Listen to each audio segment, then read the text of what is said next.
Well, turns out I was wrong. You actually can use a smaller size generator to power the Truma AC, the Minnie FLX.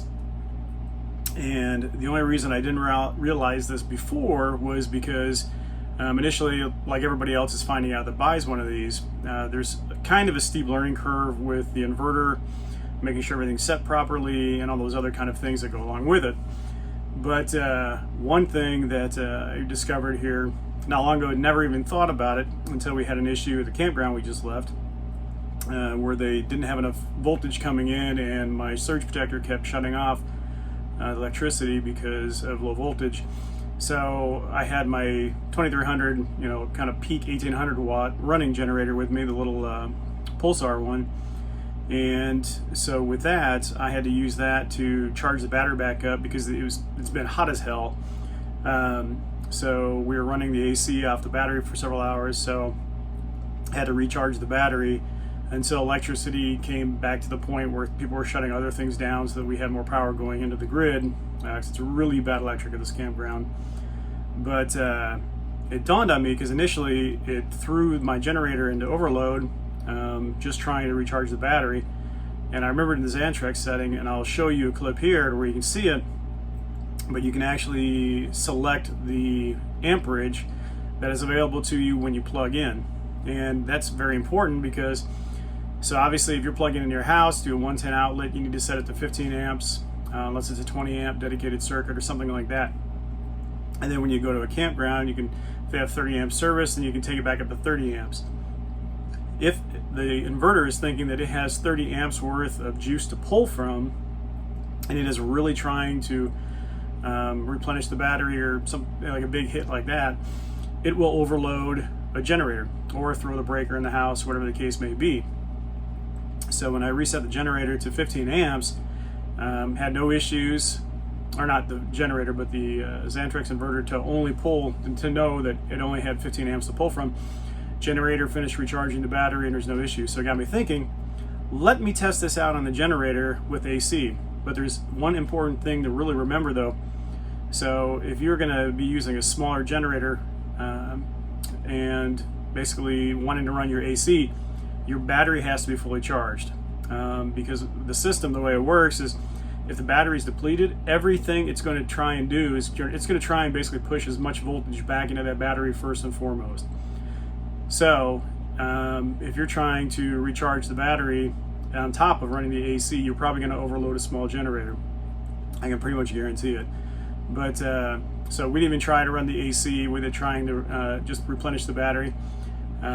We just turned it on later on when we had better electricity. But when we got home, my battery was fully charged, so I plugged in my little pulsar generator, fired up the AC with the Xantrex set to 15 amp shore power, and no issue. So it actually, from what I can tell, really no more than about a 1200 watt pull.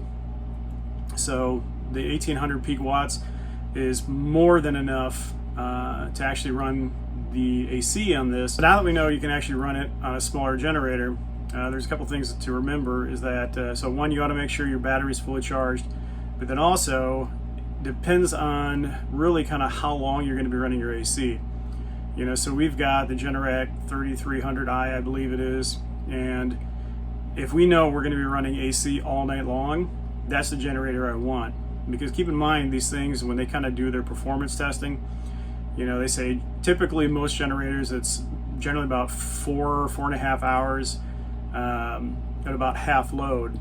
So if I've got my 1800 watt generator running and the AC is really struggling to kind of keep it cool because it's really hot outside, it's going to go through the gasoline a lot faster. So it will not run through the night before it kills and then you flip the battery. I know with the Generac 3300, we found out when we were down there sweating our balls off in Birmingham, Alabama at Barber Motorsports Park last year, that when we ran that generator, if I filled it up and then ran it through the night, it would run almost the entire night before it would shut off and then go to battery. So we'd still wake up and not have too much of a hit. If I remember, it was like we'd still have like 90% battery life or something like that. So much more reasonable. The 1800 watt, because it's a smaller generator, obviously, you know, if it's taking more than half really of a hit, that's not even going to give you half a night probably of runtime. It just depends on how much that compressor is really running. But that's just one thing. I mean, I haven't tested it. If you want to, comment below if you do. But yeah, I have to crow on this one. I actually found out that, yeah, you actually can use a smaller generator if you change your Xantrex settings, and it works great. So, update for you. So if you bought bigger ones, you know, because of me, sorry, no refunds.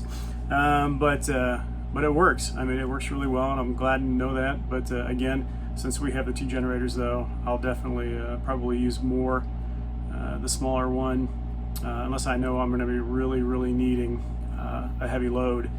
Then I'll be taking the bigger generator. But nice to know. Glad I found out. Thought I'd pass it on to you guys. Stay safe. Hope to see you out there.